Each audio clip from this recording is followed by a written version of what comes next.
कैसे आप शूज को छोड़ते हो, कैसे आप वस्तु को रखते हो और लेते हो,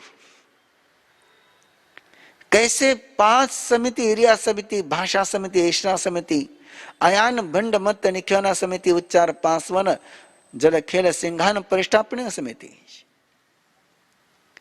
क्या परिवार की गति का तरीका है एरिया समिति, यानी क्या प्रगति है, कैसे परिवार मूव होता है, कैसे फैमिली मूव होती है, फैमिली के रूप में मूवमेंट चलती है या व्यक्ति के रूप में मूवमेंट चलती है। इससे पता चलता है कि फैमिली की एरिया समिति कैसी है। क्या आपकी भाषा है, इंग्लिश है, हिंदी है, मराठी, मारवाड़ी, वो नहीं देखते हम लोग। मैं तो केवल इतना देखता हूं, भाषा श्रद्धा की है या भाषा अविश्वास की है, भाषा आक्षेप की है या भाषा आलाप की है, भाषा अनुग्रह की है कि विग्रह की है, भाषा सहयोग की है कि संघर्ष की है, भाषा सुलझने की है कि उलझने की है, भाषा ऑब्जेक्शन लेने की है कि करेक्शन लेने की है। और ये सारी बातें रिश्ते में ही हो सकती है। इसलिए 5 समिति आपके जीवन को सम्यक बनाती है। अरे रिश्तों में ही उसकी अभिव्यक्ति होती है। इसलिए मैंने रिश्तों की कहानी शुरू करी। ये भाषा समिति है, ऐशना समिति परिवार की, कि एक दूसरे की गवेषणा कैसे करते हैं आप, एक दूसरे की पूर्ति कैसे करते हैं, आप अपनी आवश्यकताओं की पूर्ति कैसे करते हैं, दूसरों की आवश्यकता की पूर्ति कैसे करते हैं, रिक्वायरमेंट फुलफिल कैसे करते हैं, और रिक्वायरमेंट फुलफिल करने का आपका तरीका क्या है, आपके स्टाइल क्या है। वो प्रसाद के रूप में भी पूरी हो सकती है, वो भीख के रूप में भी पूरी हो सकती है।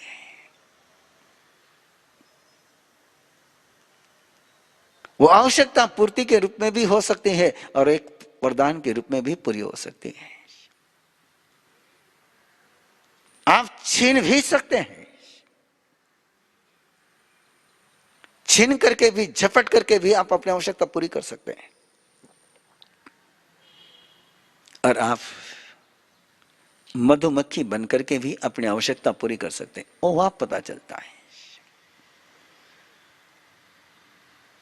आप कैसे भोजन करते हो उससे पता चलता है कि आपके परिवार की ऐशना समिति का कैरेक्टर क्या है। कैसी ऐशना की माता, परमात्मा ने तो माता कही, 8 माताएं कही है।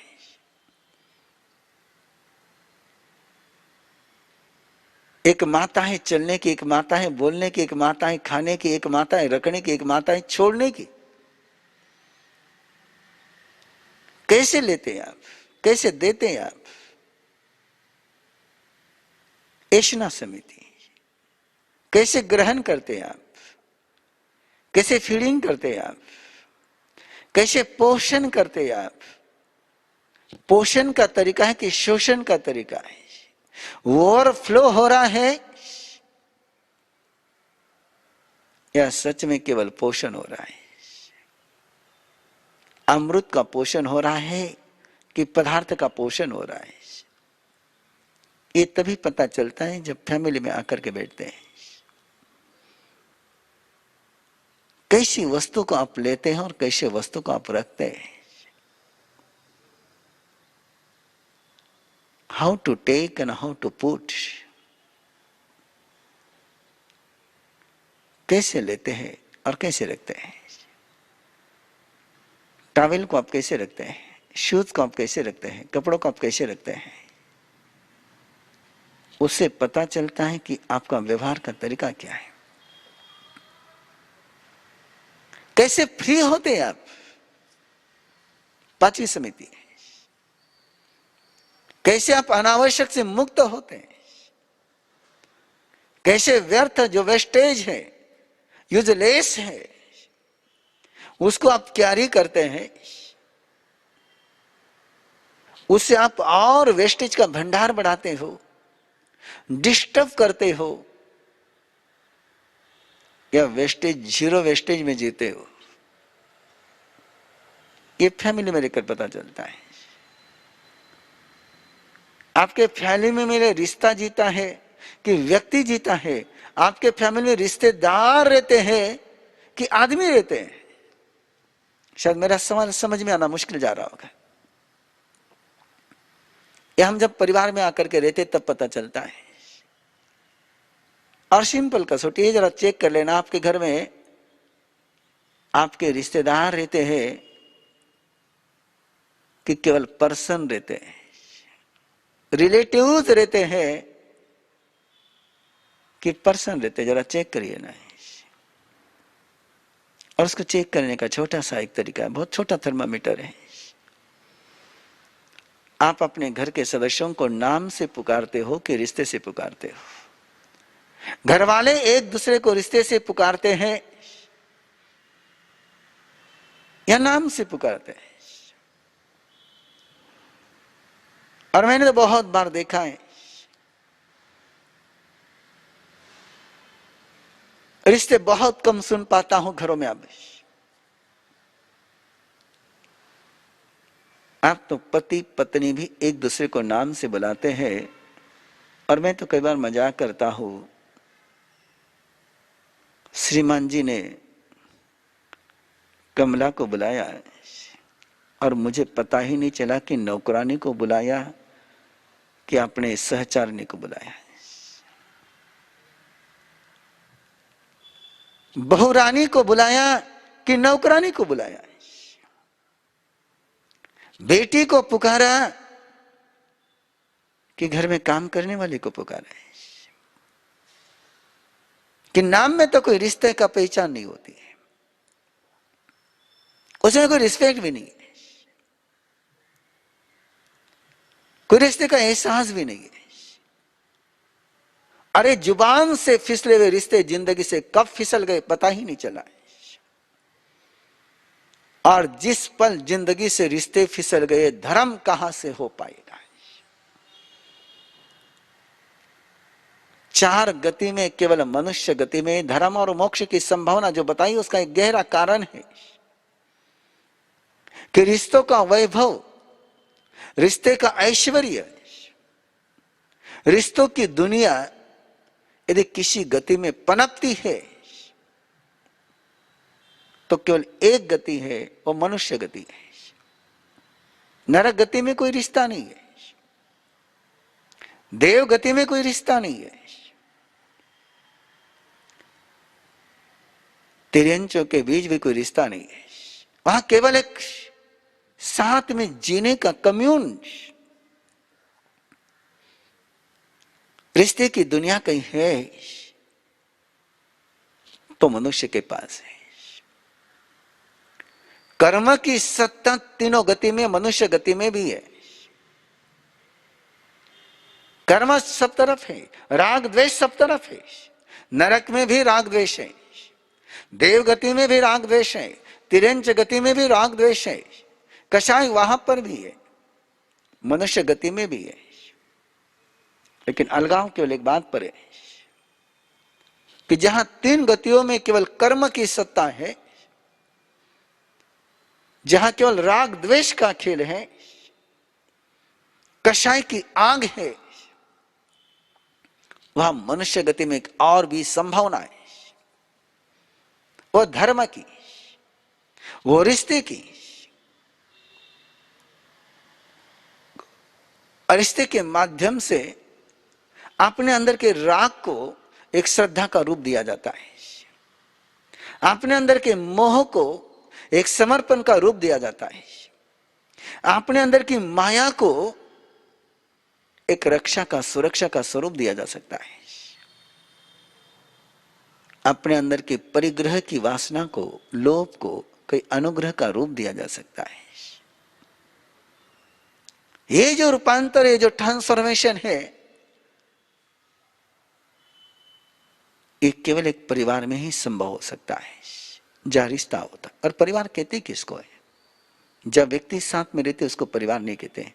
व्यक्ति और व्यक्ति को मिलकर के कम्यून बन सकता है, व्यक्ति और व्यक्ति को मिलकर के परिवार नहीं बनता है।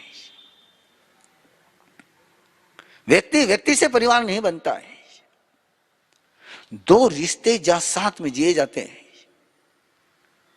सारे रिश्ते जहां एक साथ जिए जा सकते हैं, उसको फैमिली कहते हैं। और जहां केवल व्यक्ति व्यक्ति से जुड़ता है उसको कम्यून कहते हैं, उसको ग्रुप कहते हैं। और जहां ये व्यक्ति व्यक्ति के साथ श्रद्धा से जुड़ता है उसको संघ कहते हैं। भगवान ऋषभदेव ने पहले परिवार का निर्माण किया और फिर धर्म संघ की स्थापना करी। एक परिवार ही है कि जहां धर्म की यात्रा शुरू हो सकती है, धर्म संघ में जाकर के धर्म की यात्रा शिखर पर पहुंच सकती है। लेकिन पहला कदम अध्यात्म की यात्रा का, पहला कदम धर्म की यात्रा का, पहला कदम संयम की यात्रा का, पहला कदम अहिंसा का, पहला कदम तप का यदि कहीं रखा जा सकता है तो परिवार में रखा जा सकता है। कि कैसे हम एक दूसरे के साथ अहिंसा के साथ जी सकते हैं, कैसे संयम से रह सकते हैं, कैसे एक दूसरे के लिए तप सकते हैं। और यदि परिवार में अहिंसा संयम तप की आराधना है तो व्यक्ति के जीवन में भी धर्म आएगा और व्यक्ति जहां पहुंचेगा उस समाज में भी धर्म आएगा। और ऐसे धर्म के रिश्ते में सबसे महत्वपूर्ण कोई रिश्ता है और ये भाई बहन का है। स्वार्थ शून्य, निस्वार्थ, वासना शून्य,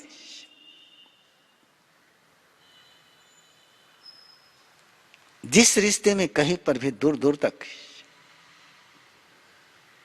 वासना का स्पर्श नहीं, वासना की शाडो नहीं,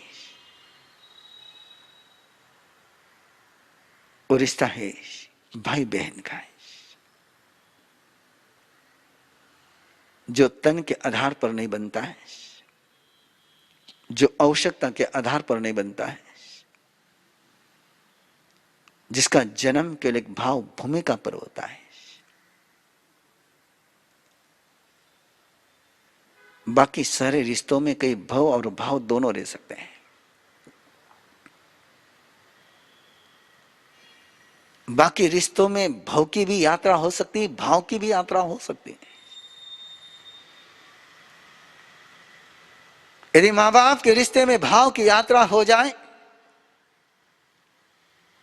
तो मां बाप देव बनते हैं, और मां बाप के रिश्ते में जब भाव की यात्रा होती है तो वे केवल नर्मदा बनकर के रह जाते हैं। और जिन्होंने मातृत्व और पितृत्व में भाव की यात्रा कर ली, जिस मां ने इस रिश्ते में भाव की यात्रा कर ली, वो माता मरुदेवी हाथी के होदे पर केवल ज्ञान को प्राप्त करती है। लेकिन सबसे प्यारा रिश्ता है, सारी दुनिया के साथ जोड़ा जाने वाला कोई रिश्ता है तो सारे सभी भारतीय मेरे भाई और बहन हैं।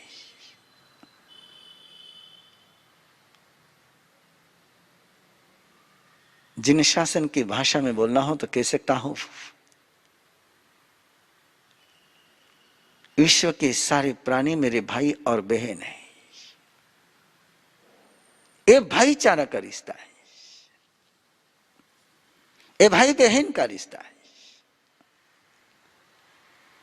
इस रिश्ते की यात्रा शुरू करने जा रहा हूं, और शुरू करने के पहले एक बार इस रिश्ते को इस एंगल से, इस विजन से, इस नजर से, इस भाव से देखो तो सही, तो पता चलेगा कि क्यों रक्षा बंधन का त्योहार अनोखा है, अद्भुत है। अरे भारतीय संस्कृति का त्योहार है जिसको यूनिवर्सल फेस्टिवल बनाना चाहिए था। फ्रेंडशिप डे मनाते हो आप लोग, वैलेंटाइन डे मनाते हो,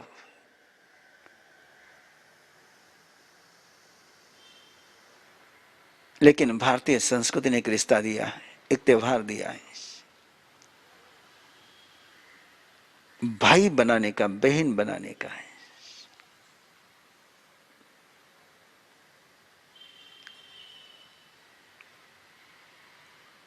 गहराई से कहना चाहूंगा,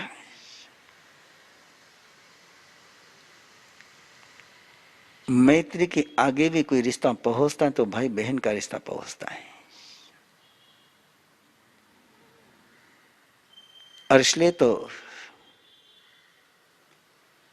कलाई पर राखी बांधी जाती है,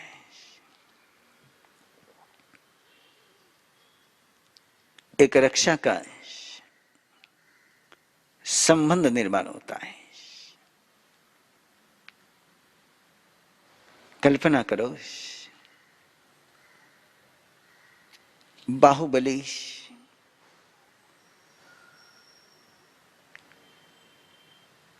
लंबी दीर्घ उग्र साधना कर रहा है, अहंकार के शिखर पर है,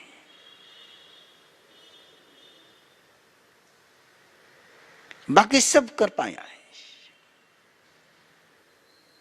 अहिंसक बन गया है, संयमी बन गया है, तपस्वी बन गया है, ब्रह्मचारी बन गया है, परिग्रह से मुक्त हो गया है, लेकिन अहंकार से मुक्त न हो पाया है। ऐसे बाहुबली को प्रतिबोध नहीं कहूंगा मैं, संबोधन।